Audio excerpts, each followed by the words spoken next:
She walked into the most dangerous room in the city, where 22 people had been interrogated, and not one of them ever walked out the same. The billionaire crime lord sitting behind that black glass desk had broken men twice her size. He had destroyed careers, crushed empires, and made powerful enemies disappear without a trace. But this woman? She did not flinch. She did not sweat. She did not beg. Instead, she picked up a child's toy stained with blood, calmly wiped it clean, and looked him directly in the eyes. What happened next would change everything he believed about trust, power, and who truly deserved to sit beside a king. This is the story of how one mysterious woman went from being a job applicant to becoming the silent queen of an entire criminal empire. But here is what makes this story different. She did not seduce her way to the top. She did not manipulate or deceive. She earned every inch of that throne through sheer competence and terrifying capability. This story will show you that real power is not about taking what you want.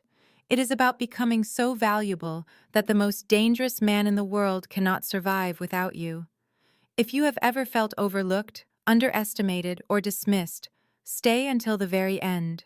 This one is for you. Orion did not hire employees. He acquired strategic assets. Candidate 734, a woman named Cassia, was an exception he could not classify.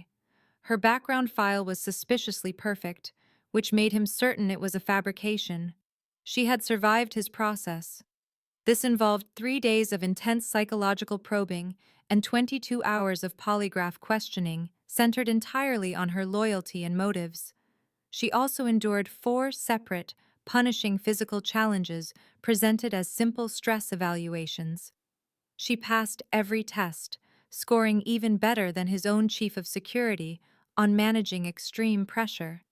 Now, she stood on the other side of the enormous black glass desk in his penthouse office, appearing completely untroubled. She was dressed in a tailored suit that likely cost less than the timepiece on Orion's wrist, yet she wore it with more authority. Her composure was absolute. It was unsettling. Orion leaned forward in his massive leather chair, a movement that created a heavy, deliberate sound in the silent, fortified room. A quiet warning. "They informed me you managed the stress scenarios exceptionally well," Orion said. His voice was a low, refined rumble, engineered to grate on a person's nerves. "I manage stress well.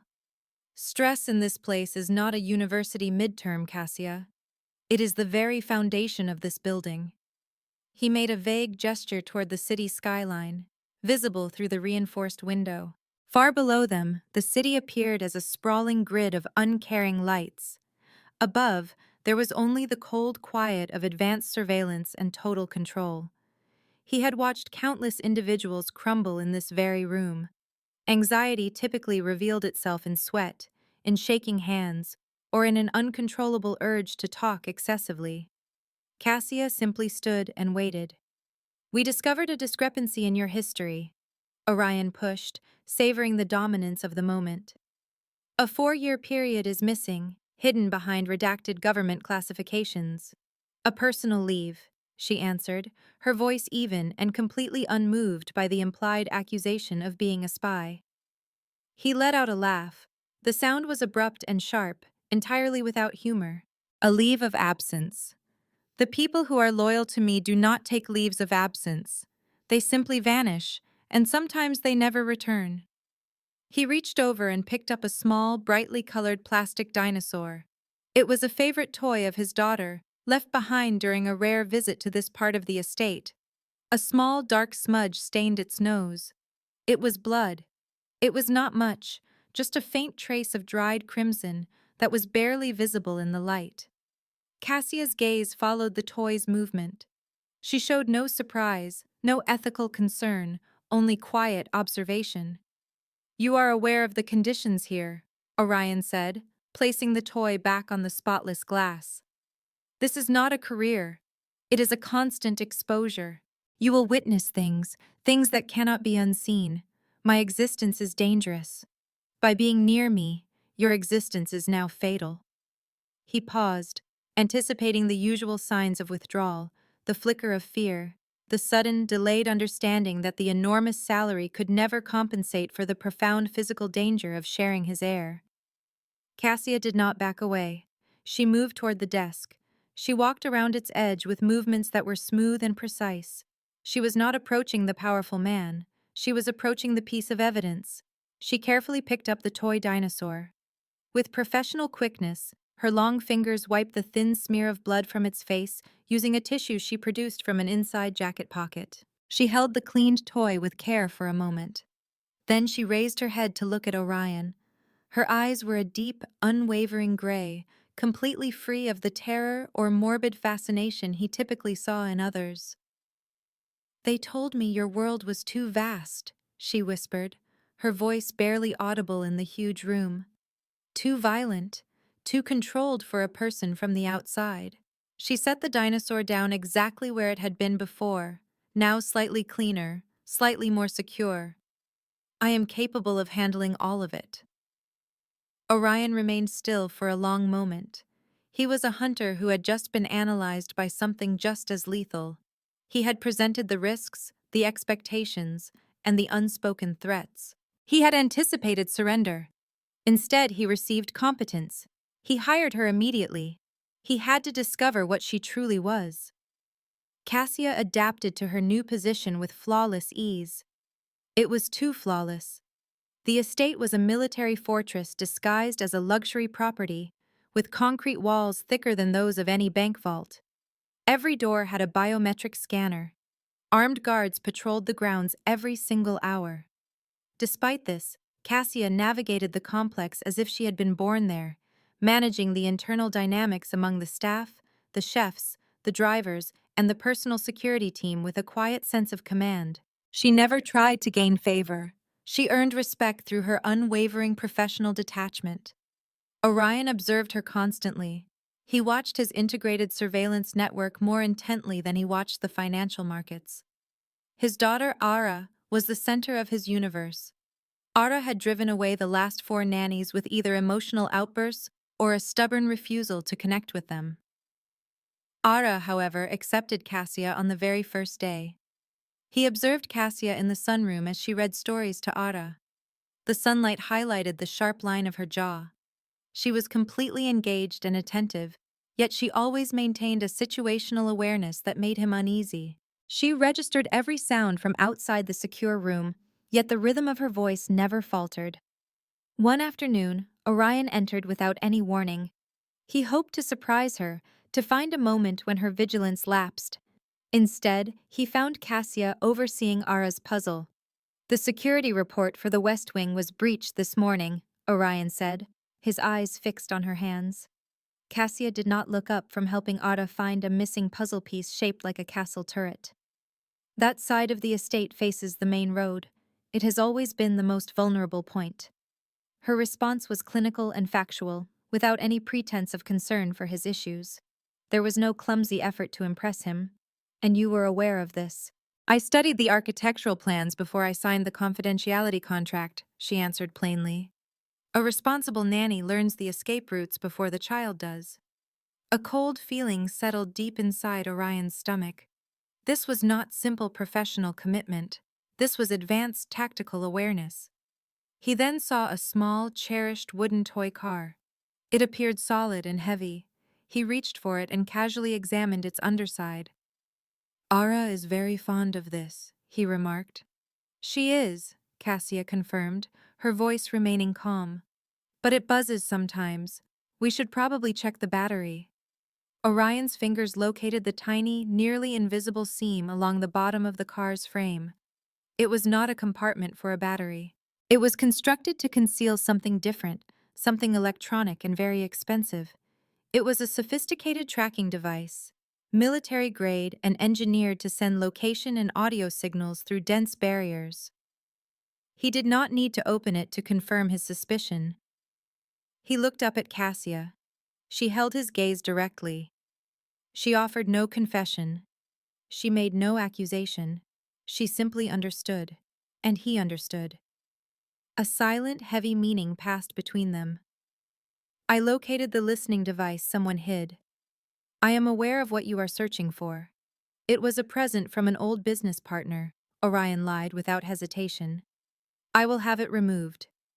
It is always best to be thorough, Cassia commented, taking the car from him and setting it on a high shelf, well beyond Ara's reach. One never knows who might be listening. Orion began to request Cassia's presence at dinner. This was not a gesture of kindness, but an opportunity to study her under intense, sustained observation, away from the sterile certainty of his security cameras. The meals were quiet events held in his private dining room, where portraits of his deceased syndicate forefathers looked down on them. Ada was always in bed. One evening, their talk turned to the price of maintaining control. Most people believe power is about taking whatever you desire, Orion reflected, swirling his wine. That is incorrect. Power is about protecting what you currently possess, and that demands unending, ruthless vigilance. Cassia consumed her meal slowly, deliberately. Vigilance becomes exhausting, she noted. Exhausting, certainly, but essential. I do not trust anyone who has not demonstrated a willingness to sacrifice everything. Making a sacrifice is simple, Cassia replied, finally raising her eyes to meet his. The difficult part is learning to live with the consequences of that sacrifice. Orion paused. This was not the conversation of a nanny. This was the language of someone from the world of covert operations. What exactly did you give up, Cassia, during your personal leave? He asked, leaning back in his chair. A momentary pause, the only genuine crack he had ever seen in her composure. My capacity for being surprised, she eventually said. The answer was powerfully effective. It suggested a past so dark that surprise was no longer possible, a history saturated with trauma and violence. Orion smiled, a brief flash of teeth that almost never touched his eyes. Surprise will get you killed here. Do you understand that? That is the reason you are still alive. The unspoken message was perfectly clear. I know you are hiding a dangerous truth. I am simply waiting for you to reveal it. The external threats began to escalate. The Hydra, a rival syndicate famous for its precise and targeted assassinations, was becoming more aggressive. Their threats were evolving from conflicts over territory to direct personal assaults. The tension within the compound grew as tight as a razor wire. The number of security patrols was doubled. Orion began sleeping for no more than 4 hours each night. He discovered Cassia awake at 3 in the morning on one occasion, not watching television, but standing silently beside Ara's crib. She was not checking on the sleeping child. She was assessing the security of the room. Her hand was resting near a reinforced window pane. Unable to sleep?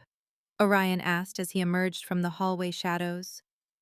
I sleep when the official threat level is no longer critical, she answered, not turning around. Tonight, it feels like it has gone beyond critical. Beyond critical? It is the color of a deep internal injury. It suggests an attack is not coming at the outer walls, but from something that is already inside. Orion moved across the room. He stood near enough to detect the faint, clean fragrance of her soap, near enough to feel the warmth coming from her body. The closeness was a calculated move. He was evaluating her physical response to his authority and his presence. You speak as if you have experience with infiltration, he murmured. I understand how the human mind behaves under extreme duress. When the defenses become too strong, people start searching for the weak points. And what is the weak point in this entire fortress, Cassia? She at last turned to face him, their faces only inches from each other. The atmosphere was not one of romance, but of pure kinetic energy, like two cocked firearms aimed at one another. You, she stated, her voice sharp and precise. You are the vulnerability. If they manage to break you, none of these walls will make a difference. Orion took a small step back, not because he was offended, but out of a sudden, cold understanding. She recognized the fundamental truth of his situation, the exact burden of his power, a reality that none of his most loyal advisors would ever dare to say aloud. He stepped away, re-establishing control of the space between them. In that case, Your job has become significantly more difficult. You must now protect the king. He demanded to see her breaking point. I told you. Cassia's response was a whisper from unmoving lips. I can endure it all. He turned his back, leaving her alone with her gaze fixed on the fortified knight. He knew he was courting disaster, yet the thrill of observing her in action, watching her refuse to bow to fear, was becoming a vital need. Her profound lack of submission was already an addiction for him. He immediately commanded a deep probe into her past, charging his security chief, Marcus, with discovering the true Cassia. No matter the cost or the legality, he had to identify the nature of the weapon he had just invited into his home. The quiet caregiver was either his deliverance or the most calculated, unhurried assassination plot he had ever encountered. Orion required the truth. He needed it immediately. His paranoia was no longer a facade he wore for protection. It had become a honed blade pressed hard against his own throat, and Cassia was the only one whose hand was on the handle. The inquiry was yielding nothing but shadows. Marcus, Orion's head of security, was built like a fortress with the eyes of a man who guards secrets, yet even he seemed defeated when he spoke of Cassia. Sir, her entire paper trail is immaculate. Every background check, credential, and reference was verified and passed. But the moment we accessed our deep web assets, her profiles disintegrated into meaningless digital noise. She is a ghost who exists only where she is meant to be seen. Orion remained seated in the darkness, the city lights far below his penthouse suite melting into an indistinct gray smear. Redacted documents. Not redacted, sir. They were completely erased. It is a total wipe. It is as if she did not exist until 3 years ago, the exact moment she enrolled in her first nanny training program. Marcus took a breath, adjusting his stance. The only organization with that level of capability is... I am well aware of who has that capability, Marcus. Dig deeper. Find the imperfections. I do not care if you have to incinerate an entire server installation to locate a single fingerprint that contradicts her official story. Find the actual woman. Orion had no faith in perfection. An impeccable paper trail was a surefire sign of a meticulous forgery. A cleverly constructed lie always had flaws. This was surgically precise. He started monitoring her without pause, viewing not just the standard video feeds, but also the high-fidelity, sound-isolated streams from the compound's secure internal network. He treated the nanny cam view like a battlefield display, analyzing her every move, searching for any sign of deception. The first clue to the lie was concealed within an act of comfort for a child. Orion's daughter, Ara, owned a stuffed lion, worn and deeply loved. Cassia was in Ara's room folding laundry, humming a soft, aimless tune. She lifted the stuffed lion, gently stroking its tangled fur. Her actions were smooth and efficient, until they suddenly were not. Her thumb applied pressure to the lion's left eye socket. There was a fraction of a second's pause. Then her fingers moved with the speed and precision of a specialized tool. She did not tear the seam open. She located the weakest point in the stitching, slid a fingernail beneath the thread, and extracted a tiny plastic disc, no bigger than a pinhead. It was an active, transmitting, military-grade satellite tracker, perfectly concealed. Cassia showed no sign of surprise. She did not even break her quiet humming melody. She simply pulverized the disc between her index and middle fingers with a clean, inaudible snap, then let the fragments fall into the deep pocket of her jeans. Immediately after, she went back to folding a small pink shirt. In his office, Orion leaned forward, the leather of his chair groaning softly. The breath caught in his chest. That action had not been one of self-defense. It was pure routine. She had not reacted with alarm to finding the device. She had reacted to the urgent need for its immediate disposal. She either knew it was there all along, or she was trained to search for such things with that exact, cold efficiency. When he encountered her later that evening in the kitchen, she was preparing a simple, wholesome meal, having again declined the services of the compound's chefs. He decided to press her. The lion appears to be missing some of its stuffing, Orion remarked, resting against the cold granite of the countertop. Cassia continued chopping vegetables without looking up. The knife she used was slender and razor-sharp, its movements dangerously exact. Ara can be rough with her toys. We managed to patch him up. Did you happen to find anything of interest inside him? The blade stopped in mid-motion, hovering a single millimeter over the wooden cutting board. It was the only visible crack in her composure. Just some cheap polyester fiber, she answered, her tone completely neutral. They just do not make them the way they once did. Orion locked his eyes on hers. He felt that familiar surge of adrenaline, the icy excitement he normally saved for billion-dollar negotiations. Here he was, negotiating with a woman over a child's toy, and he was losing decisively. Sometimes the most ordinary objects carry the greatest significance, Cassia. A tiny speck of dust can obscure the clearest view. She started chopping again, the rhythm fast and unwavering. Only if you allow it to, she stated. He departed from the kitchen, the image of her effortlessly crushing the tracker seared into his memory. He finally understood that the security screenings were a complete farce. She had not merely passed them, she had been the architect of them. The Hydra organization was intensifying its pressure. They were leveraging the intelligence gathered over the last 12 months, striking at vulnerable points in his supply lines and targeting his secondary properties. The entire compound was on high alert. The guards were on edge, their uniforms damp with nervous sweat. One evening, a sudden noise shattered the calm. It was not a single warning shot.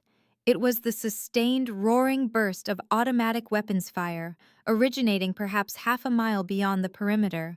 The whole staff panicked. Guards raced to their positions. Orion sprinted for the control room with his pistol already in hand, but he paused just outside Ara's bedroom. He did not go in. He simply observed the monitor built into the corridor wall. Ara had jolted awake at the first sound, sitting upright in bed and letting out the piercing, terrified scream of a child who senses danger without understanding its source. Cassia was already at her bedside. She did not soothe Ara with lies about thunder or fireworks. She refused to lie. "Listen to that sound, Ara," Cassia said, her voice steady, low, and full of authority. "That is the sound of people being extremely loud outside, almost like you stomping your feet." Ara sobbed, gripping her blanket tightly. "I am afraid. It is only noise. Noise becomes dangerous only if it comes inside, and it is not coming in here. Look at that wall. Is it shaking? Is the roof caving in?" "No, exactly. That is because these walls are very strong. The men making that noise are occupied. They are doing their job, and we are doing our job. Our job right now is to be quiet. We will remain right here, and we will wait for the quiet to return. Can you feel your heart beating?" Cassia gently placed the girl's small hand over her own heart. "Mine is calm. Yours just needs to match mine. Breathe with me." In the distance, the sound of assault rifles grew louder, a mechanical tempest, but Cassia maintained the breathing rhythm, slow, even, and deep. She transformed a violent, horrifying experience into a controlled breathing drill. She was not teaching the child to ignore the noise, but to isolate and manage it. Orion stood frozen where he was. A chill ran through him. A typical nanny would use distraction or denial. Cassia used the terrifying reality as an instrument, molding the child's panic into disciplined focus. This was not something learned in a childcare course. This was operational stress inoculation. Marcus presented his second report 3 days later. It was short. "Sir, the files we initially discovered were decoys. We tracked the server's origin to a shuttered intelligence black site in Eastern Europe. That facility was officially abandoned 7 years ago. The files were uploaded there 6 months ago. It is a digital dead end constructed to create a convincing but false civilian identity. In other words, someone is erasing tracks that were never visible to begin with. They possess significant resources, sir, not just finances. They have government-level skill in making people disappear. Marcus swallowed, his own anxiety showing. We processed her facial data through every known international black operations database. We found no matches. She is a complete cipher, sir, and that makes her the most dangerous individual we have ever encountered. Orion sent him away. He did not need Marcus to spell out the situation. Cassia was a ghost, a weapon perfectly designed for deep infiltration, and she was currently living 2 floors above him, calmly playing with his daughter's dolls. He knew he had to confront the blade itself. He chose his private study as the location. At midnight, he summoned her, using the excuse that he needed confidential papers filed. These documents were, in reality, the operational schematics of the Lyra Syndicate's entire internal hierarchy, including coded financial records, maps of illegal shipping routes, and emergency protocols for extracting high-value personnel. He observed her hands while she organized the documents. Her expression was completely impassive, but her eyes, which scanned each page, were absorbing information like parched ground absorbs water. She was committing the data to memory, not merely filing it away. Orion poured a glass of bourbon for himself. He did not offer one to her. Cassia, you must grasp the fundamental principle of this household. We operate on loyalty, unconditional loyalty. I understand that, Mr. Orion. Loyalty is never free. It demands time, sacrifice, and occasionally the lives of those you hold dear. He leaned in closer, his voice sinking to a hushed, conspiratorial tone. Have you ever had to perform a clean excision? To cut away a diseased section before the sickness can corrupt the whole. She neatly squared a stack of financial statements, tapping them on the desk. A clean cut always leaves a scar, she replied, but it is necessary to save the rest of the body. And what if that cut forces you to sacrifice a part of yourself you believed was essential, a core piece of who you are? Cassia finally raised her head to look at him. Her eyes were like stone, reflecting the dim glow from the study lamp. Then that piece was never essential enough, she said, her voice devoid of any emotion. Survival is the only thing that is truly integral. He almost let a smile show.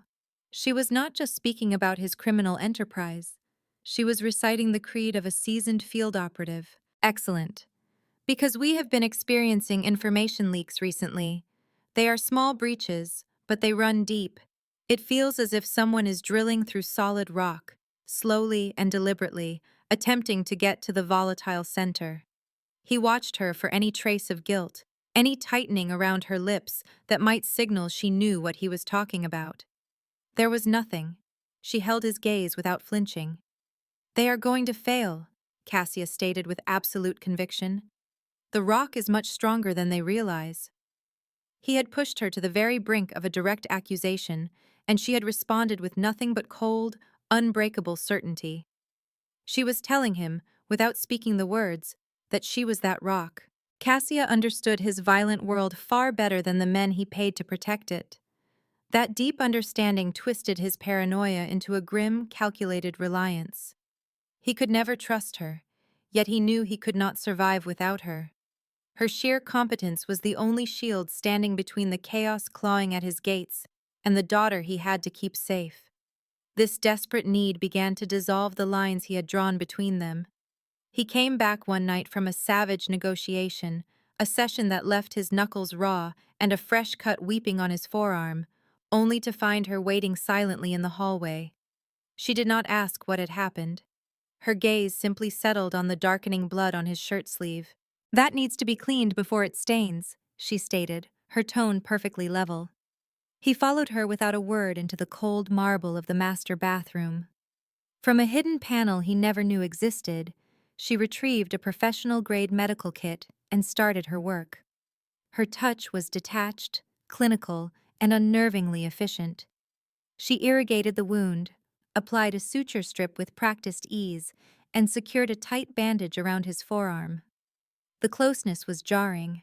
Nobody ever touched Orion without his explicit permission, and never with such a casual, intimate authority. You are very good with blood, Orion observed, his eyes tracking her precise actions. It is mostly just iron and water, Cassia answered, pressing the final piece of tape into place. It rinses away.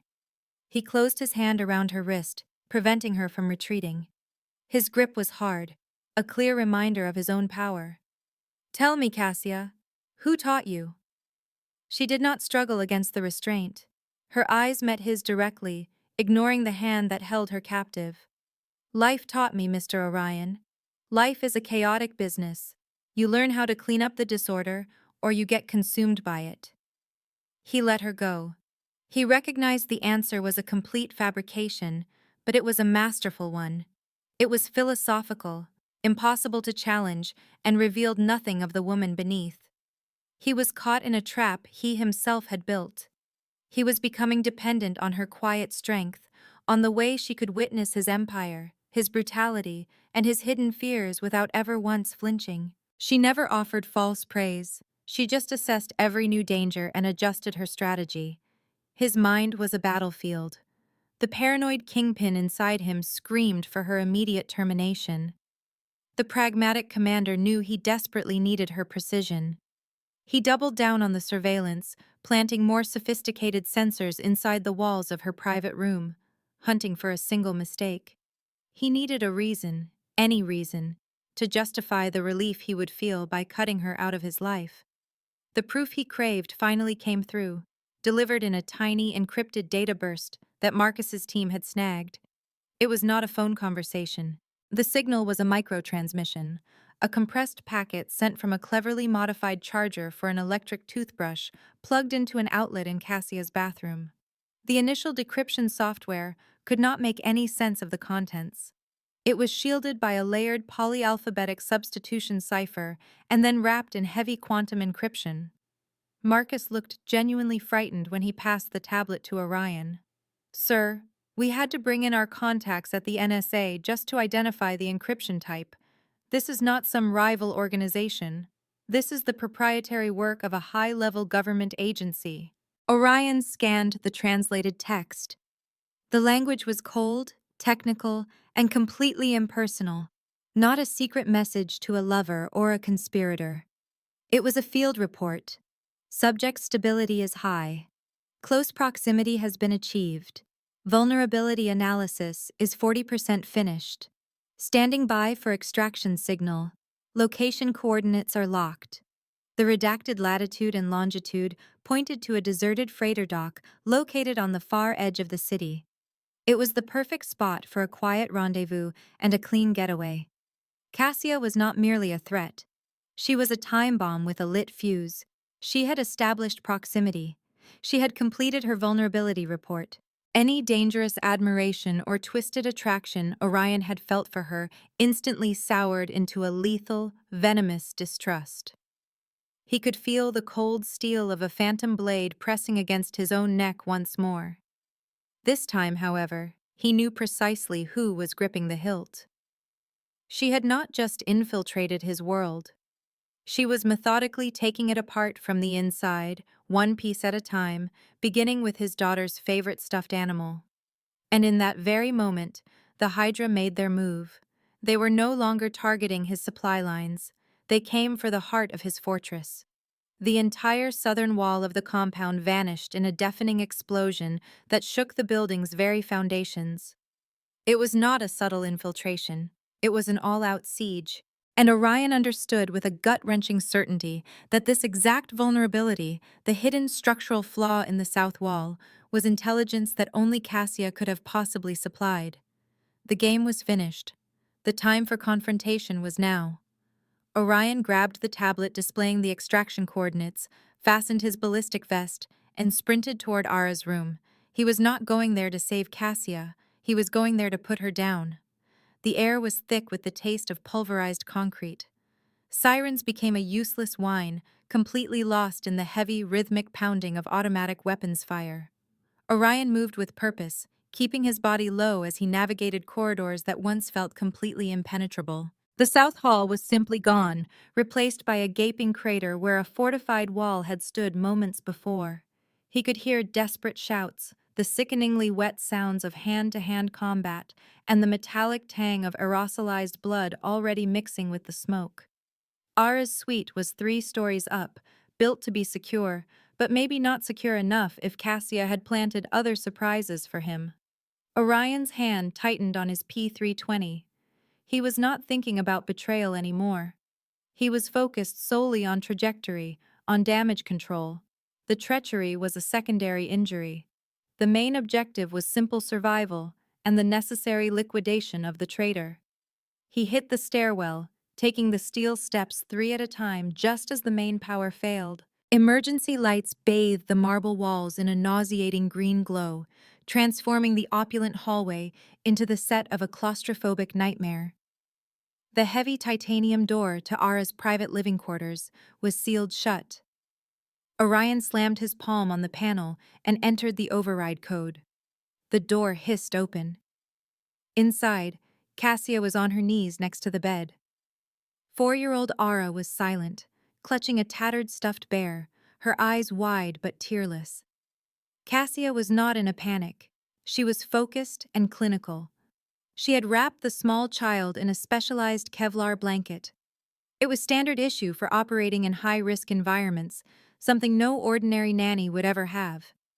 She glanced up at Orion, her face streaked with soot, utterly unmoved by the pistol aimed directly at her heart. "You certainly took your time," Cassia said, her voice completely flat.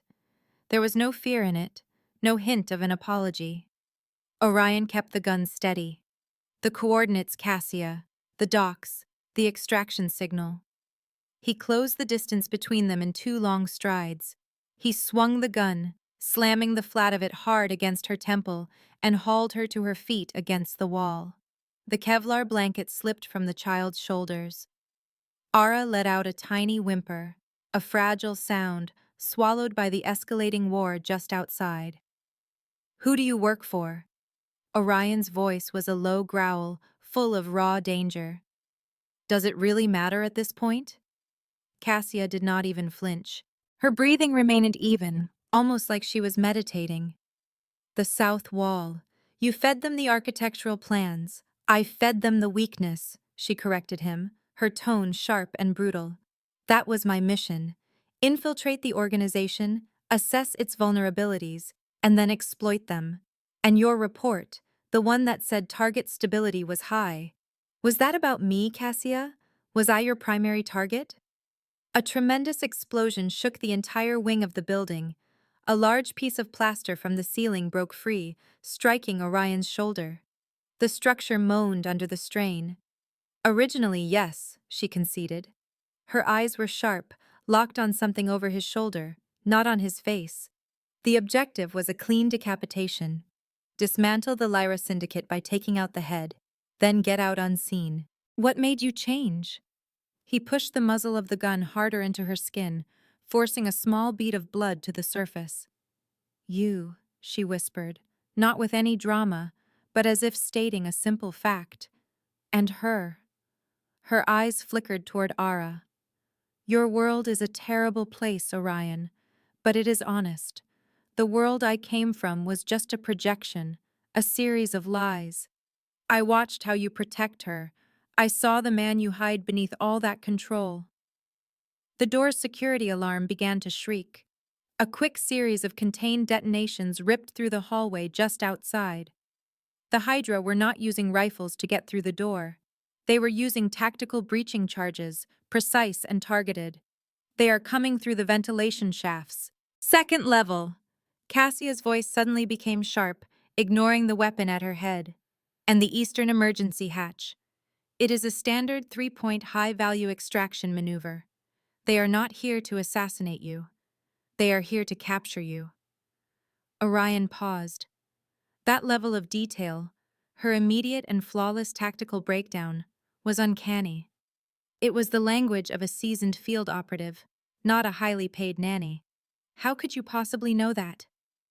"Because I wrote the training manuals for their instructors," Cassia stated, pushing his gun hand aside with a sudden, fluid motion that disarmed him without being aggressive. The P-320 flipped once in the air before he reflexively caught it. She had moved with an impossible speed and efficiency. The raw truth of her abilities hit him like a physical blow. "Get Ara to the panic room," Orion commanded, his brain instantly shifting priorities. Vengeance could wait. Survival could not. He could kill her later. It is too late. A team of 5 operators, clad in heavy black tactical armor, swarmed through the shattered remains of the hallway door. They moved with a silent, synchronized grace. These were not common syndicate thugs. They were elite professionals, wielding suppressed weapons and operating as a single deadly entity. Orion fired 2 shots into the center mass of the lead man. Their body armor absorbed the rounds, but the sheer kinetic force sent them stumbling back. Cassia did not waste ammunition. She snatched a heavy bronze lamp from an end table and threw it directly at the lead man's faceplate, cracking the visor and temporarily blinding him.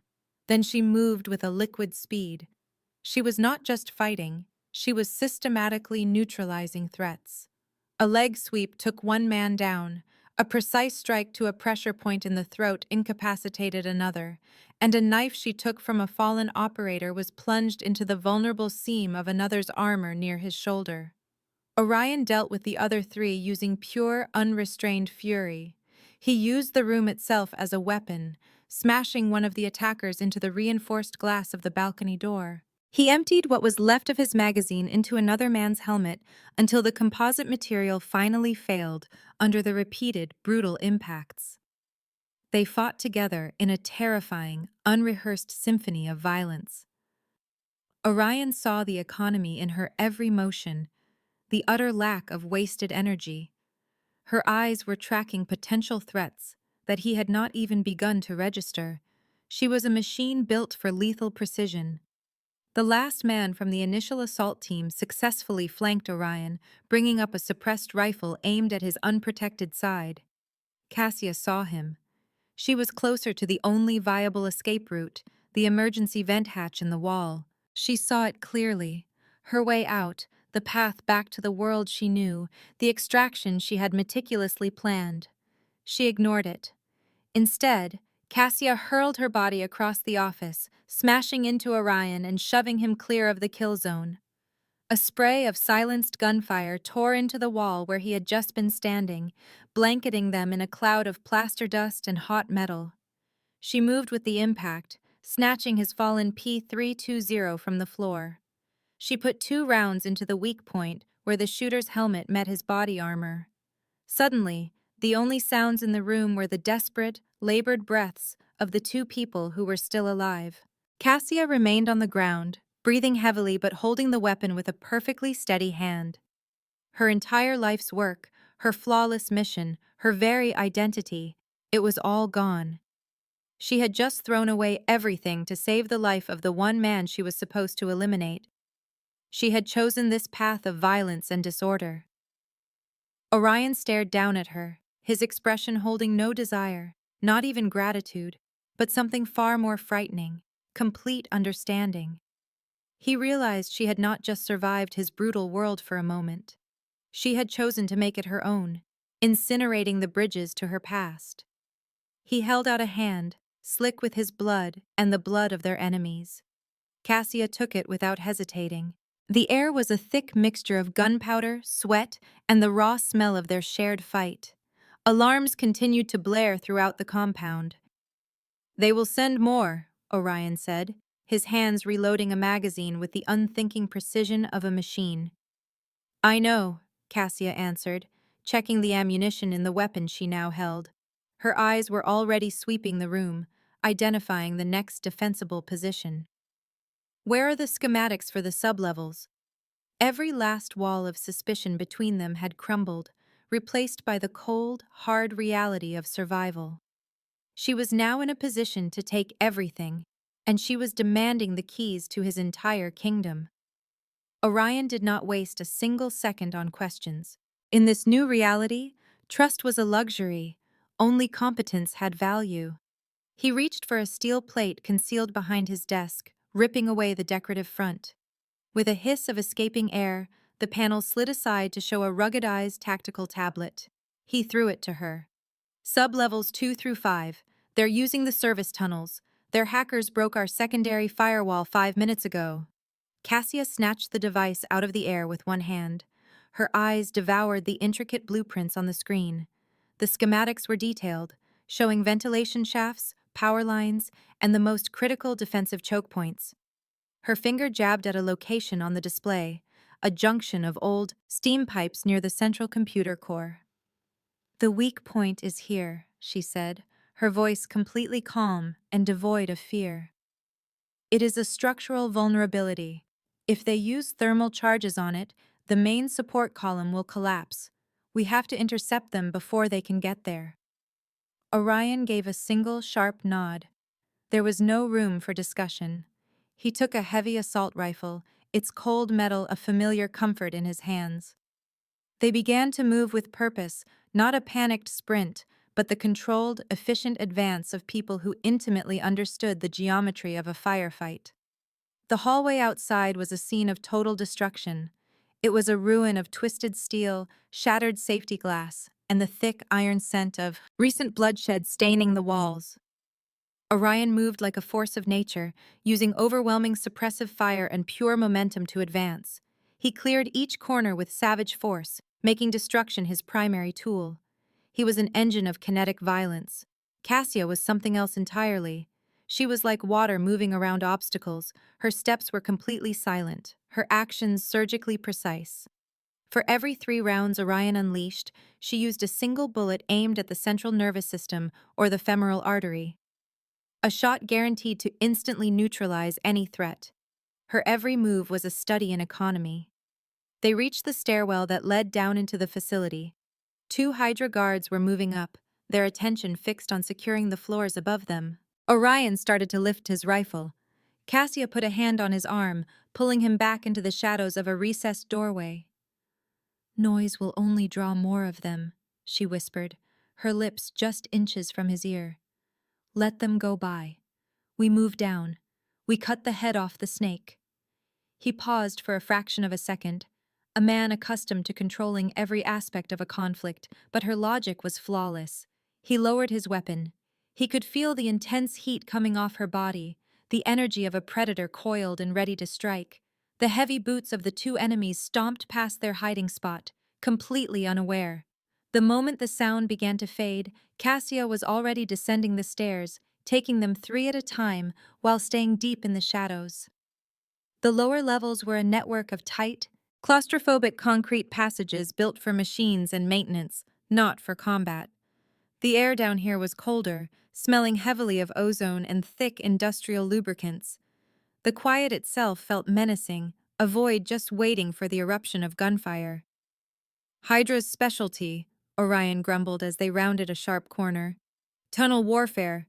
They train for sieges like this." "I know their tactics," Cassia responded, her gaze locked on the thermal signatures displayed on the tablet. "They depend on saturation tactics and overwhelming numbers. They will not be expecting a surgical strike." They finally reached the last line of defense that was protecting the main computer chamber. 4 heavily armored soldiers were dug in, using overturned server racks as makeshift cover. They were coordinating over their radios, their voices urgent but muffled as they discussed thermal charges and structural weaknesses. Orion readied himself to assault their position. His every instinct screamed at him to charge the threat head-on. Cassia stopped him again, her hand clamping down on his tactical vest. This time her grip was stronger, an unspoken command that overrode his own battle-hardened judgment. She pointed upward at a ventilation shaft directly above the barricade.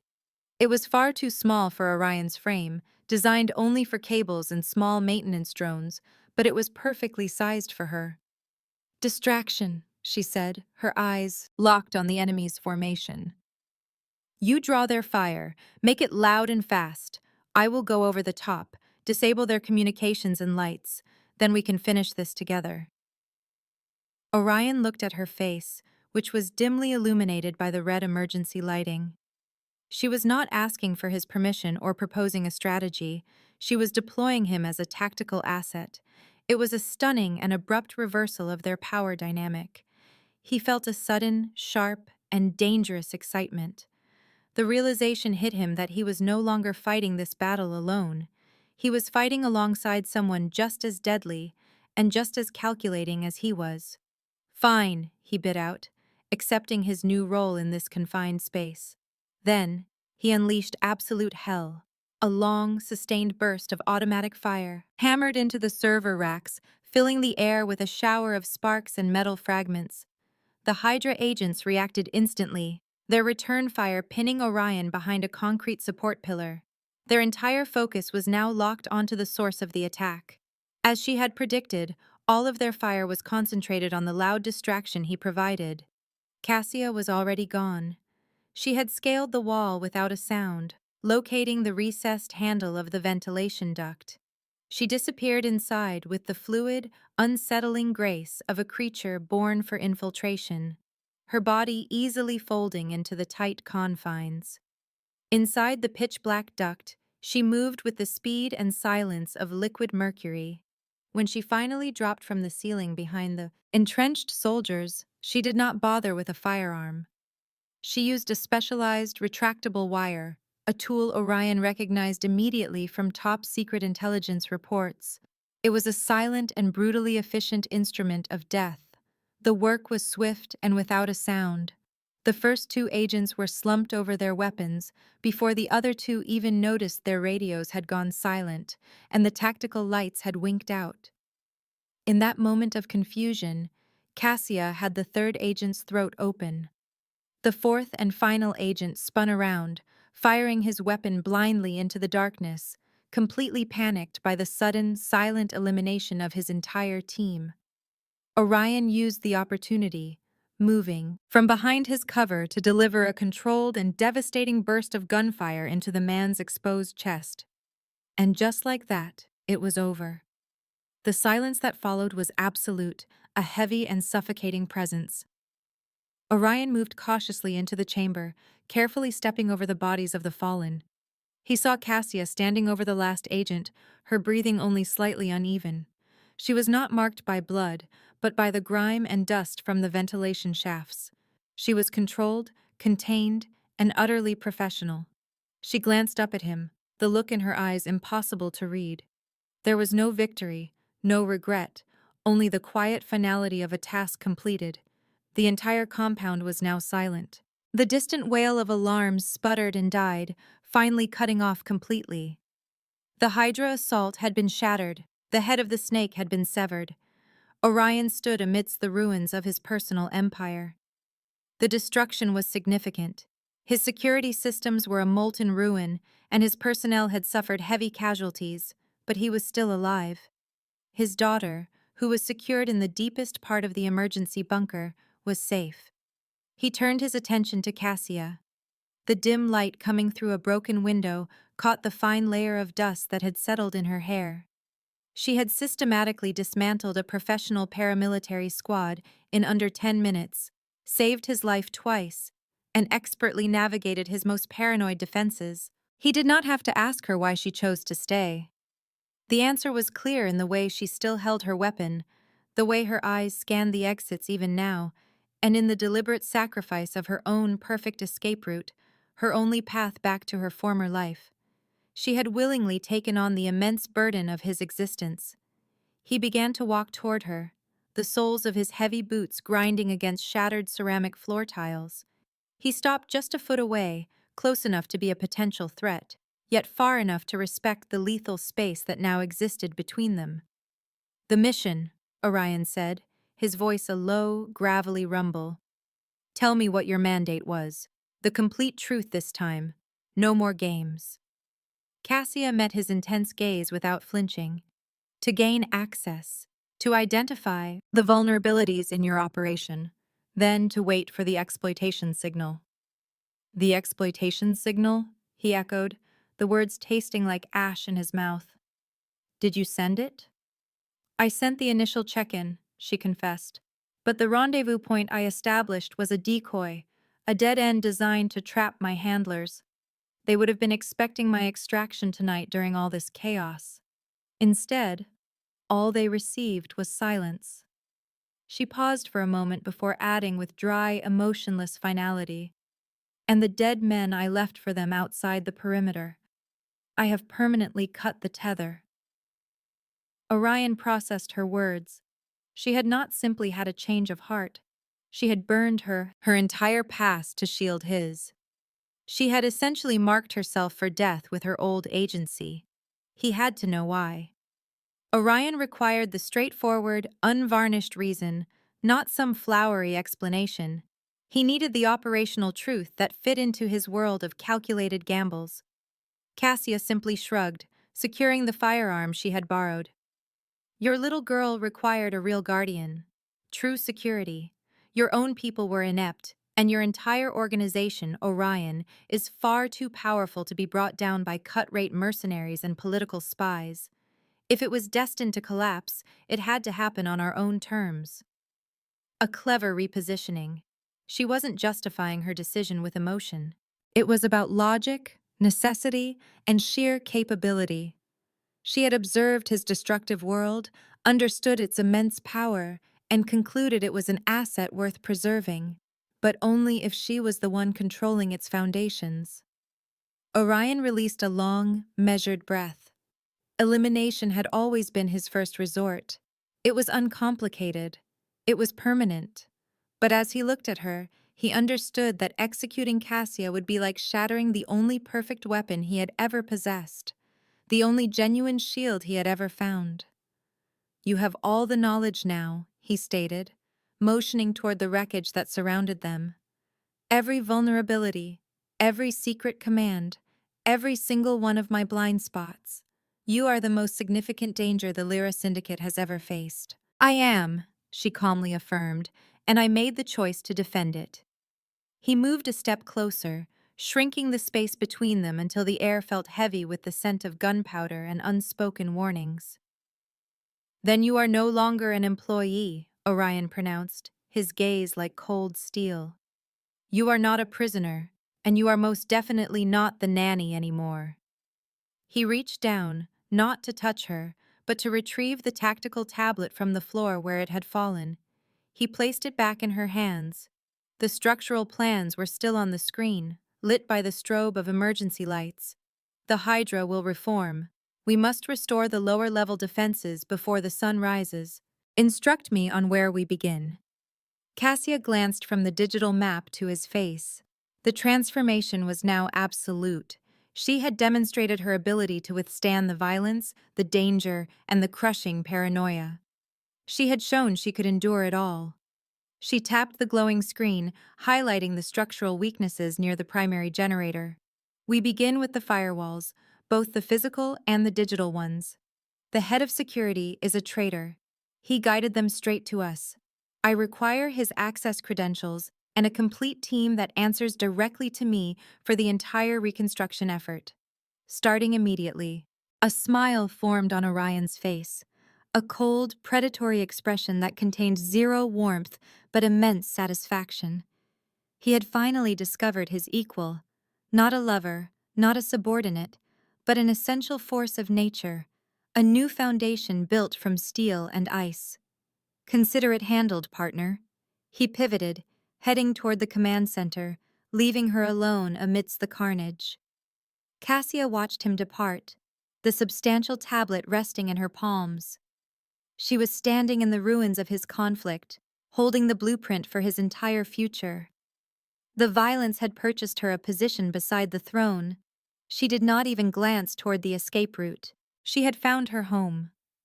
The Lyra Syndicate's cleanup specialists materialized, operating with silent precision. They drifted like phantoms across the concrete floor of the basement. Their actions were methodical, almost reverent toward the violent scene they were sanitizing. They communicated without words, using hand signals in quiet, coded tones to erase every trace of the fierce battle. The air was thick with the sharp smell of ozone and discharged ammunition. Cassia paid no mind to the bodies, stepping carefully over them to get to the main server hub. Her former life had ingrained in her that destruction was simply the necessary prelude to rebuilding. Her previous mission was to tear things down. Now, her job was to construct something much stronger. The immediate priority was the security chief, Marcus. Orion did not need to issue a formal command. Their understanding had been forged in the exchange of gunfire. Loyalty was the only rule. Marcus had broken it. He was already confined in a deep-level interrogation cell, strapped to a massive steel chair. Orion guided Cassia down a sterile, white hallway. The temperature seemed to drop with each footstep. "He is aware of the redundancies," Orion said, his tone devoid of emotion. "The secret caches, the shell corporations, every single thing that keeps this enterprise running." Cassia gave a single, sharp nod, her face a professional mask. "I need the access codes, and I need to understand the full pattern of his infiltration. How far inside did the Hydra actually get?" They stepped into the room. Marcus glanced up, his eyes wide with a mixture of pleading and panic. He saw Cassia, the nanny, and let out a choked sound, a mix of disbelief and sheer terror. "She is just a girl," Marcus spat toward Orion. "You brought the household staff to witness this?" Cassia approached him slowly, ignoring his dismissive remark. She did not yell, she made no threats. She simply reached forward and applied firm pressure to a very specific point just behind his collarbone. Marcus choked, his face immediately covered in a sheen of sweat. It was not a strike, but a precise application of leverage, making it nearly impossible for his lungs to draw a complete breath. "The Hydra's main point of contact," Cassia commanded, her voice steady and quiet. "Give me the name and the location, right now." Marcus writhed, his entire body straining against the metal restraints. He attempted to form words, but all that came out was a gurgling cough.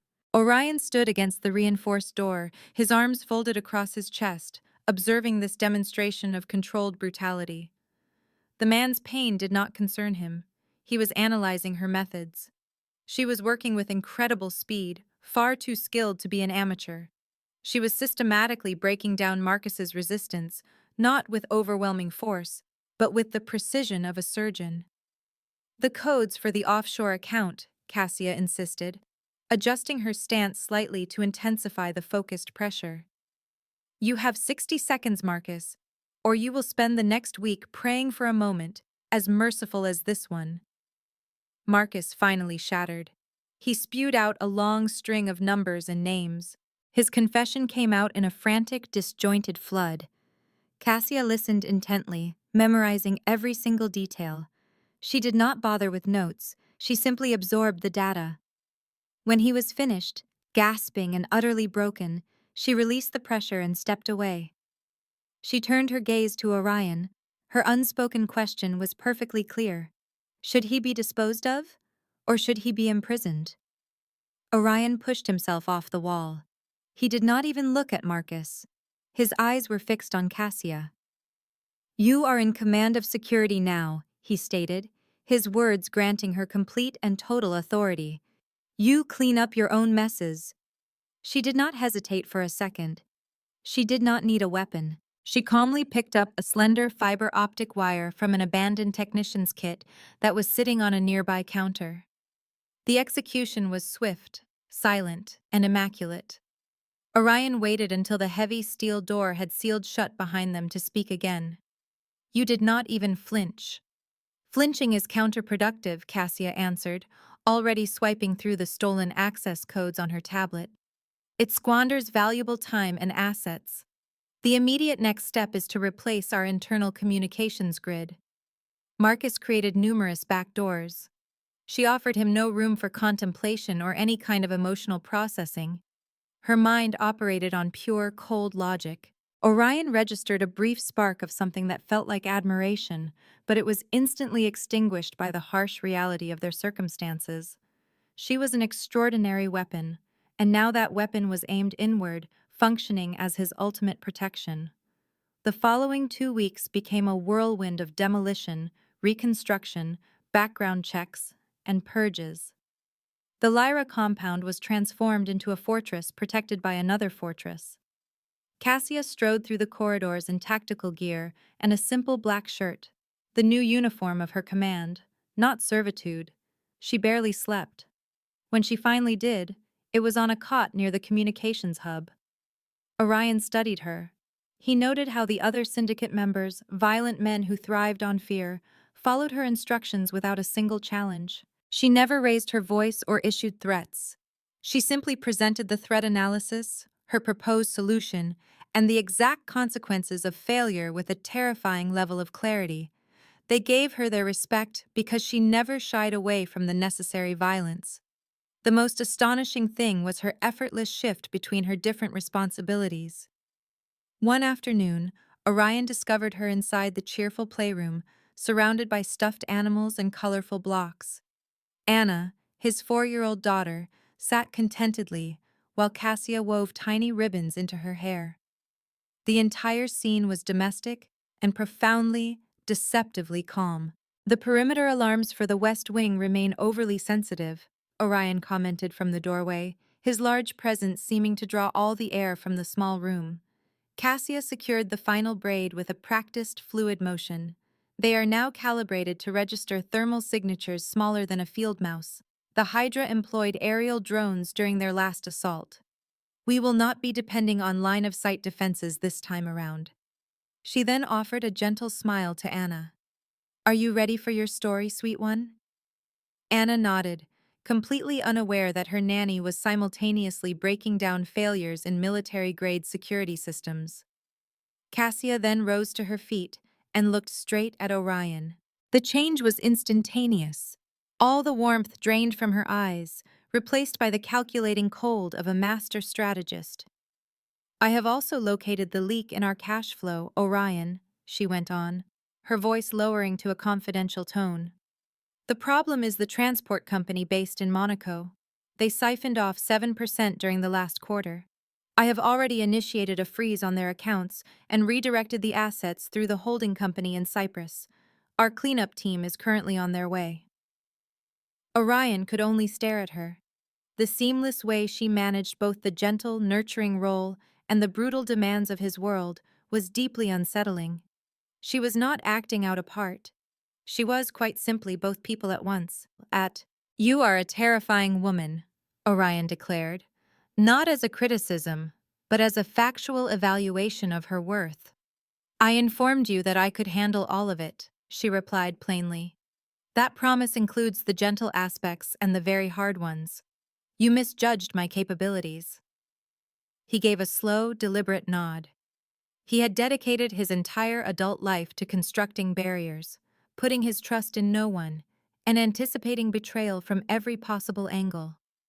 He had always believed that allowing anyone to get close was the same as exposing a fatal weakness. Cassia had just proven that sometimes letting the right person in meant installing an unbreakable defense. Later that night, Orion summoned her to his penthouse office. The room carried the faint, rich sense of expensive brandy and new leather furniture. The lights of the city sparkled in the distance below them, a vast, silent grid of potential targets and endless opportunities. He poured 2 glasses of a dark, amber liquid. She took the one he offered without a moment's hesitation. The Hydra is crippled, but they are not dead, Orion stated, swirling the expensive brandy in his glass. They will make another attempt to breach the new firewall. They are aware that I have a new asset now. They know the rules of the game have been completely changed. Let them try, Cassia replied, taking a slow, deliberate sip of the cognac. They will find the gates are now locked, and the guards are wide awake. Orion set his glass down on the polished surface of the desk. He then pulled out a thick, leather-bound ledger. It was a raw deal, and Cassia knew it. She had sacrificed everything, burned her old life to the ground, just to save one man. And for what? To be left with nothing? A traitor to her former masters, and a ghost with no future. This is how the powerless are broken. But what she was about to learn is that real power is the only shield that matters. Keep listening to see how she seized it. Orion slid the thick, leather-bound book across the polished wood. It was the complete register of the Lyra Syndicate, a history of deals and debts that held his entire empire. You are not a captive here, he said, his voice a low rumble that commanded attention. You are not some disposable bodyguard or a caretaker for my child. He leaned in, his gaze intense, leaving no room for misunderstanding. You are the foundation of this house. You will be my second in command. Every piece of information, every asset, every person who wants to see me will go through you first. He nudged the heavy ledger forward until it touched her fingertips. It felt like the weight of a kingdom. Orion finished. You have earned this position. But I need you to understand, the loyalty you demonstrated tonight is not temporary.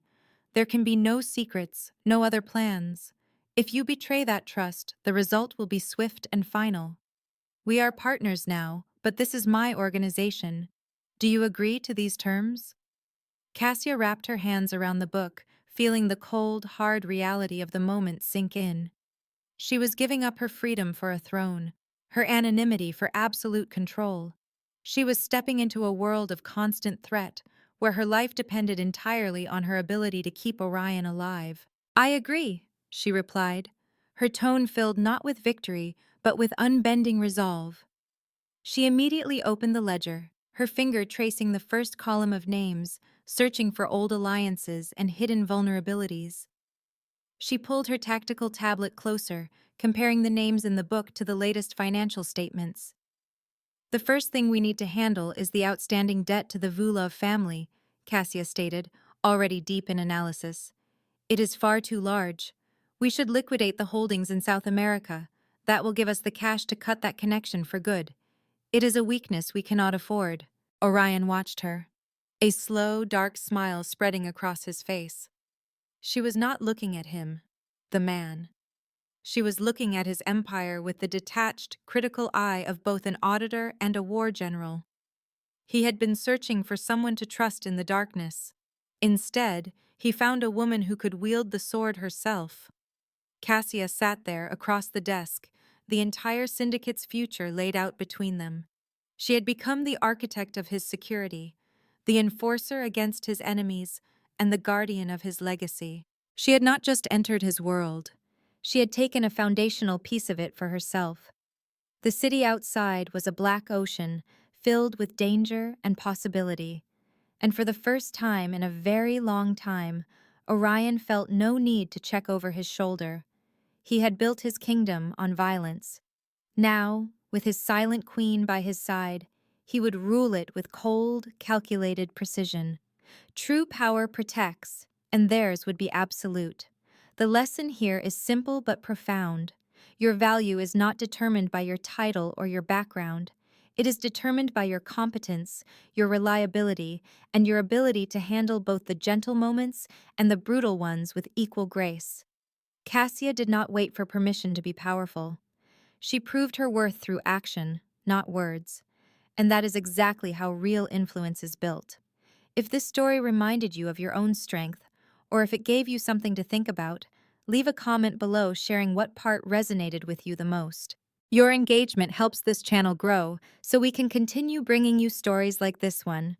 And if you are new here, hit that subscribe button and turn on the notification bell so you never miss another powerful story.